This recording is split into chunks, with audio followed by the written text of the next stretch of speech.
नमस्कार साथियों, welcome to आओ सीखें। और आज हम बात करेंगे प्रकाश की, जो कि क्लास 10th का अध्याय 9 भौतिक विज्ञान का भाग है। उसका पहला चैप्टर है भौतिक विज्ञान का प्रकाश का परावर्तन तथा अपवर्तन। तो आसान भाषा में हम इसको समझेंगे कि प्रकाश क्या होता है, प्रकाश के गुण और किरणों के बारे में हम अध्ययन करेंगे। चलिए स्टार्ट करते हैं। यूट्यूब चैनल पे यदि नए हैं तो सब्सक्राइब कर लीजिए।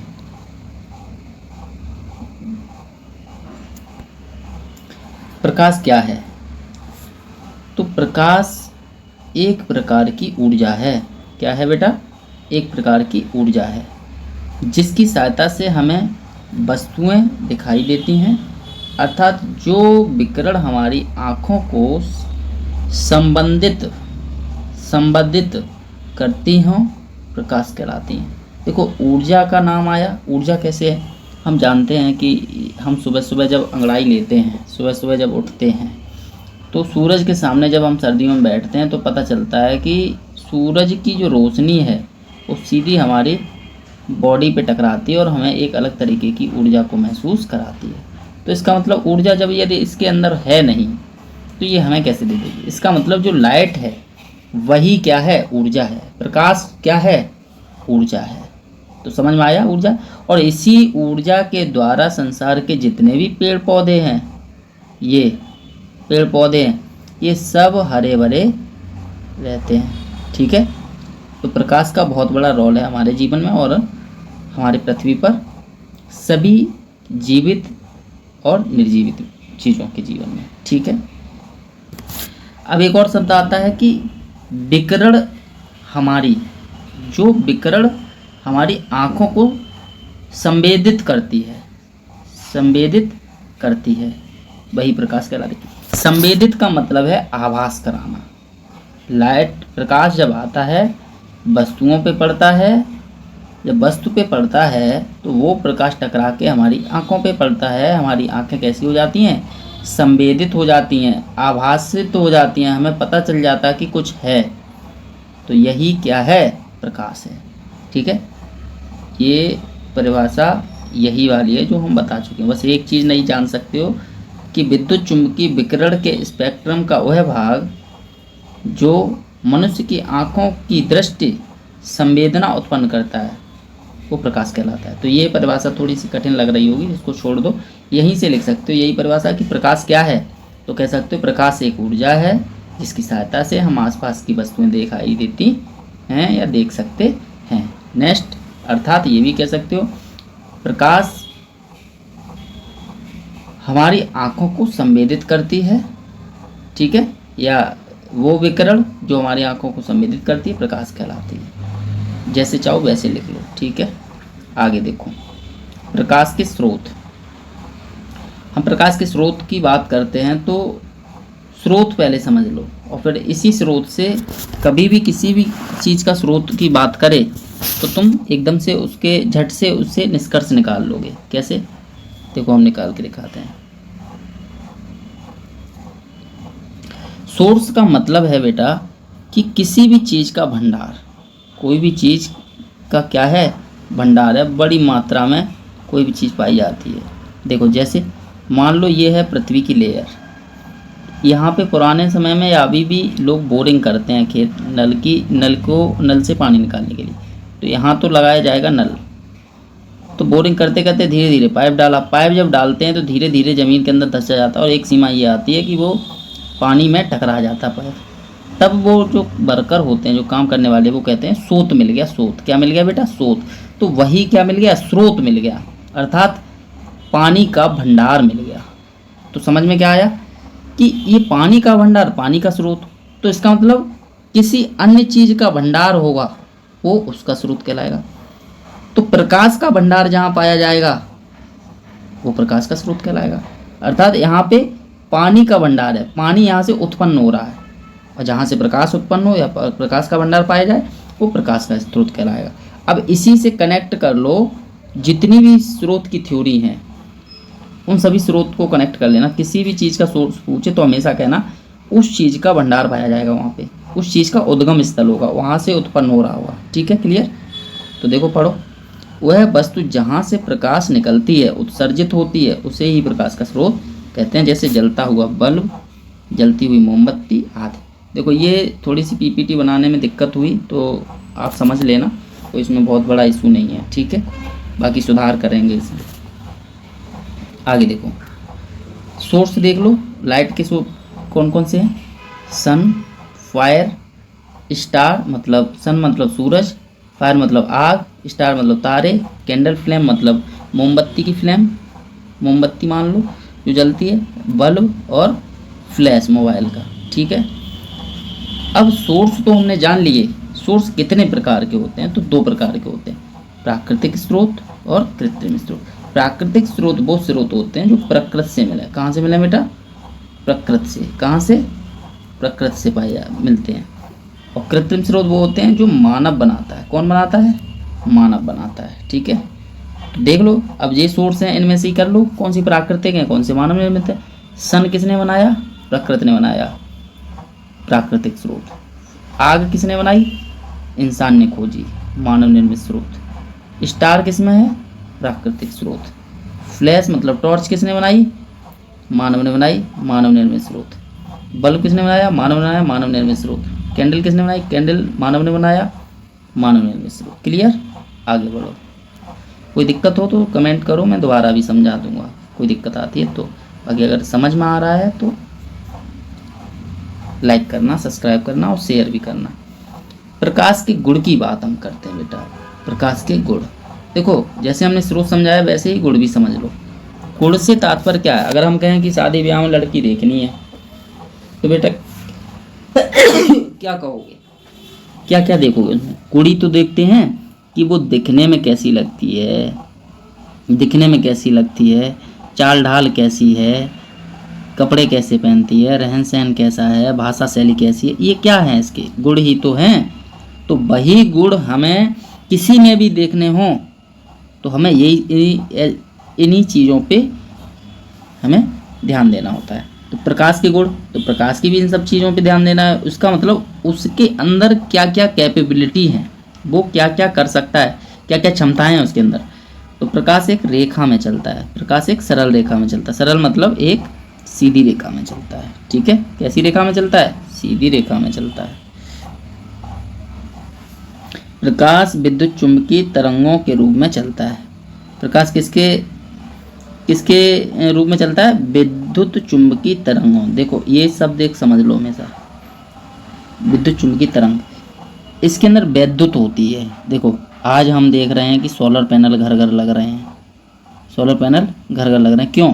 क्योंकि इससे हमें क्या मिल रही है? लाइट मिल रही है, मतलब प्रकाश मिल रहा है, ऊर्जा मिल रही है। ठीक है, तो इसका मतलब ये सूर्य से किरणें आती हैं, इस सोलर पैनल पे जाती हैं और सोलर पैनल के द्वारा इन्वर्टर या बैटरी में सेव होती है लाइट या एनर्जी सेव होती है। ठीक है, तो ये आ कहाँ से रहा है? सूर्य से आ रहा है। इसका मतलब सूर्य में है तब तो दे रहा है वो।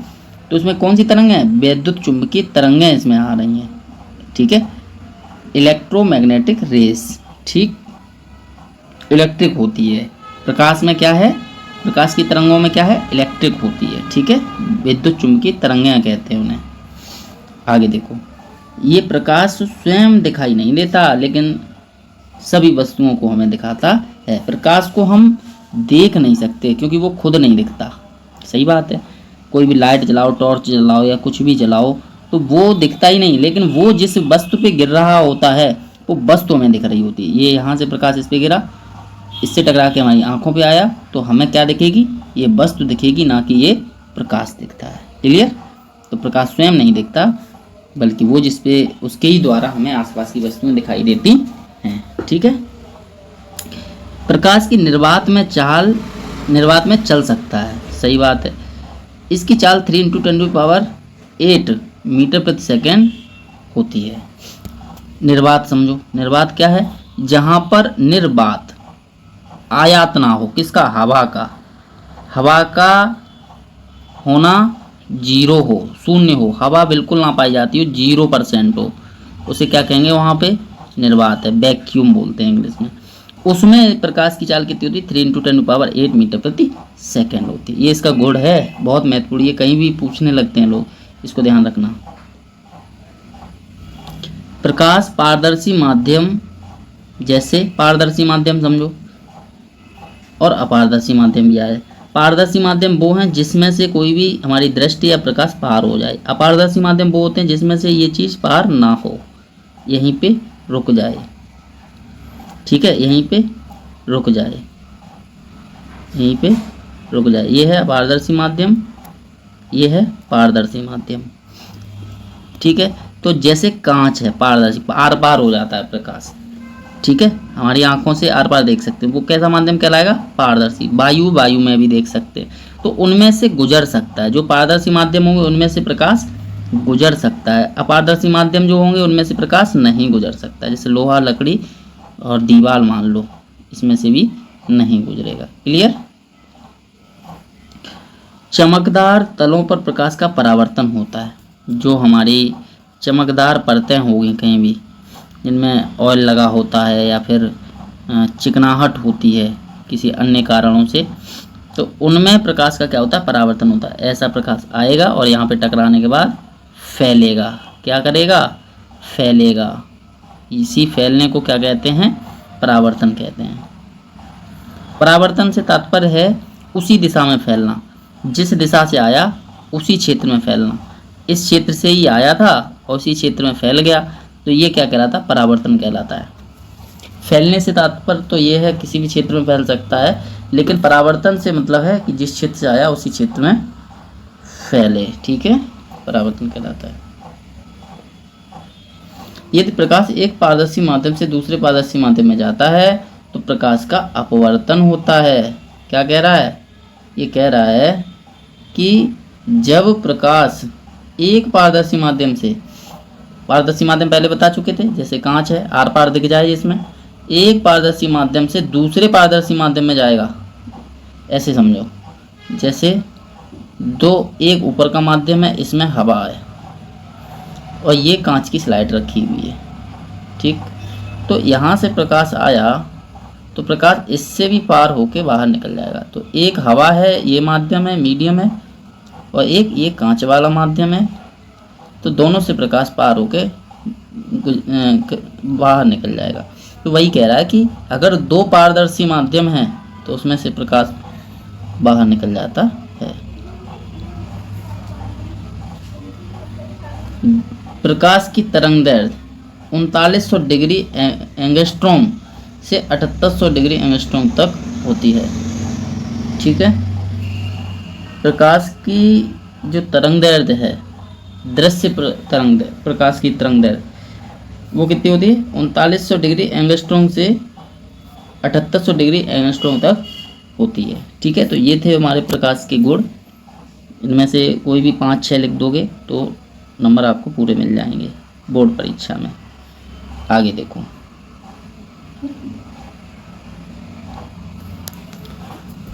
अब हम बात कर रहे हैं प्रकाश की किरण की। प्रकाश किरण होती क्या है? तो दीप्त वस्तु के प्रकाश निकलकर, दीप्त वस्तु समझ लो। अब यहाँ पे एक चीज और आ गया टर्म, दीप्त वस्तु। तो वस्तुएं अगर प्रकाश के अनुसार देखें तो दो प्रकार की होती हैं, एक दीप्त और दूसरी अदीप्त। दीप्त वस्तुएं वे वस्तुएं होती हैं जो प्रकाश को उत्पन्न करती हैं, जिनमें प्रकाश स्वयं में होता है। जैसे जैसे बल्ब, सूर्य, तारे, ये क्या हैं? दीप्त हैं। अदीप्त वो होती हैं जिनमें जो उत्पन्न नहीं करते, जिनमें स्वयं का प्रकाश नहीं होता। जैसे मेज, कुर्सी, पहाड़ आदि। ठीक है, समझ में आ गया? ये हैं दीप्त और ये हैं अदीप्त। तो दो प्रकार की वस्तुएं होती हैं प्रकाश के अनुसार। आगे देखो, तो वही कह रहा है कि दीप्त वस्तुओं से प्रकाश निकलकर जिस रेखा में गमन करता है, एक बल्ब है, बल्ब से प्रकाश निकला है और इस रेखा पे जा रहा है। किस रेखा पे जा रहा है? इस रेखा पे जा रहा है। ठीक है, तो जिस रेखा पे जा रहा है उस रेखा को प्रकाश की किरण कहते हैं। इस रेखा पे गया तो इसी रेखा को क्या कहेंगे? प्रकाश की किरण कहेंगे।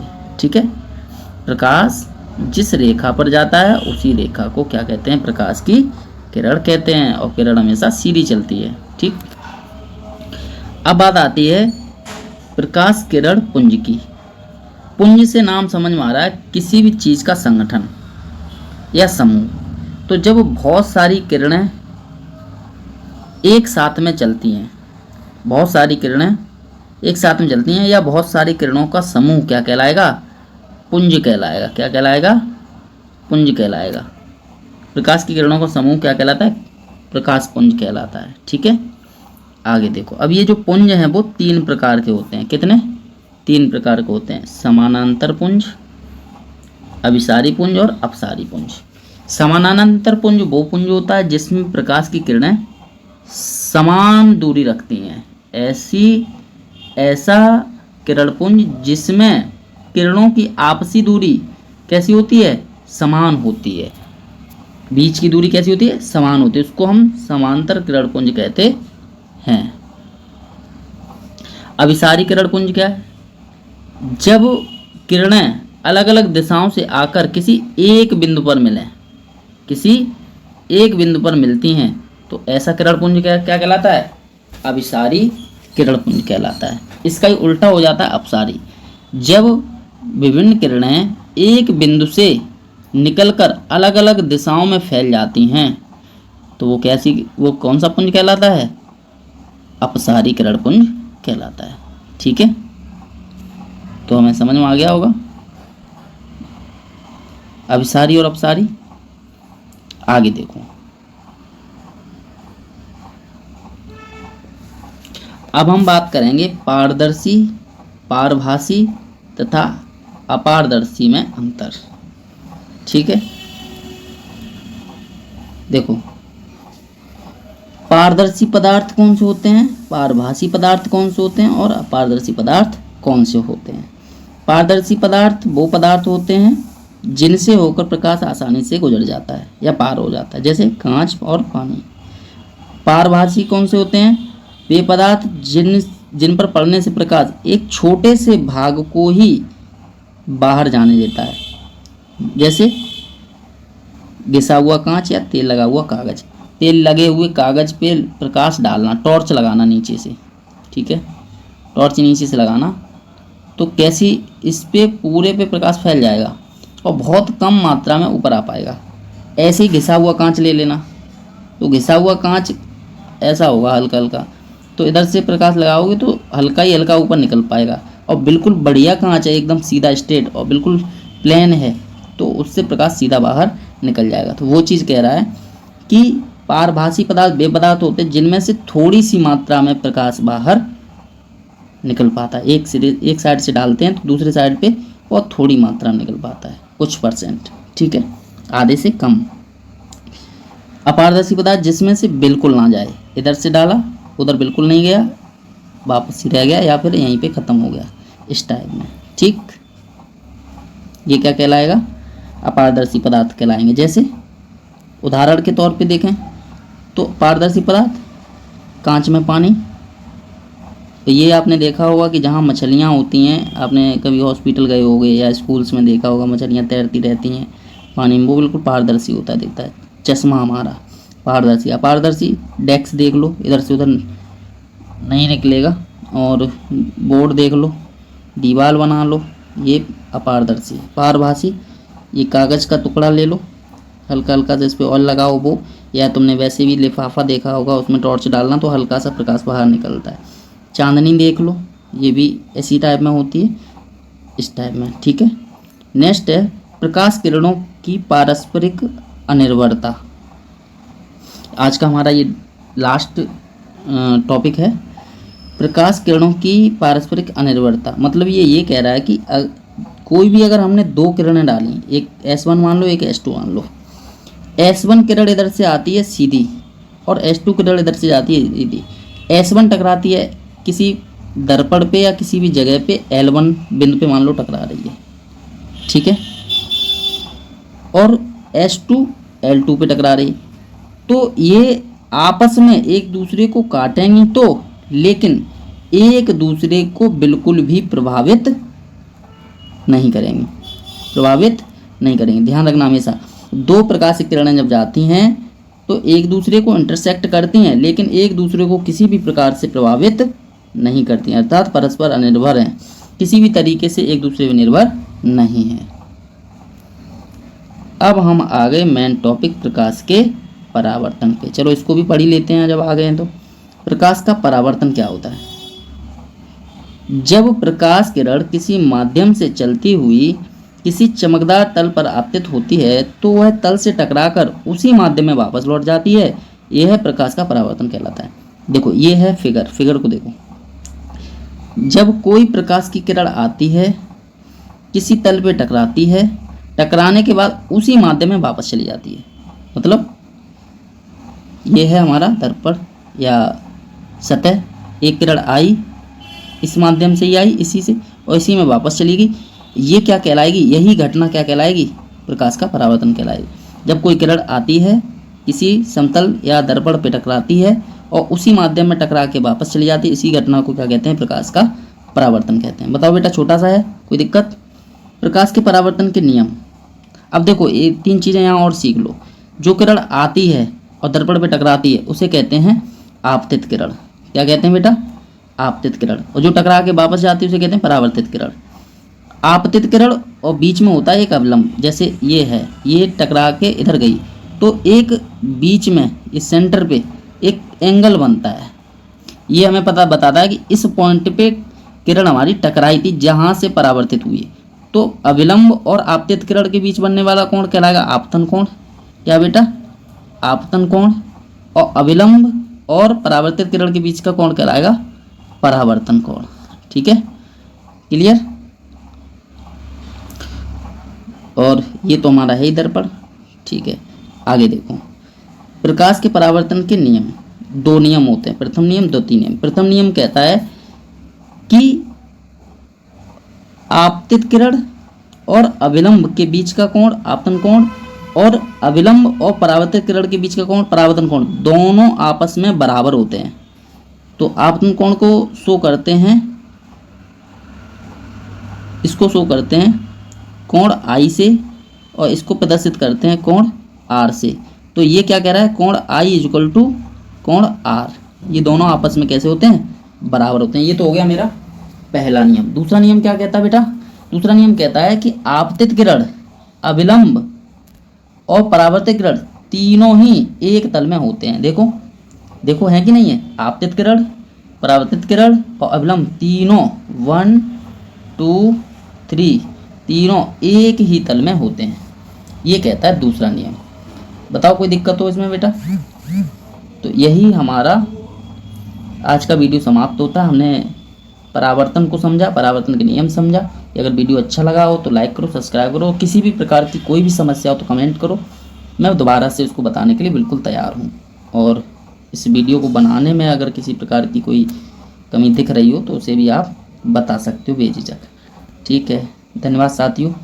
अगर वीडियो अच्छा है, समझ में आया तो लाइक करो, सब्सक्राइब करो और कमेंट करो और शेयर करो। ठीक है, ज़्यादा से ज़्यादा शेयर करो, सपोर्ट करो साथियों। जय हिंद साथियों, भारत माता की जय।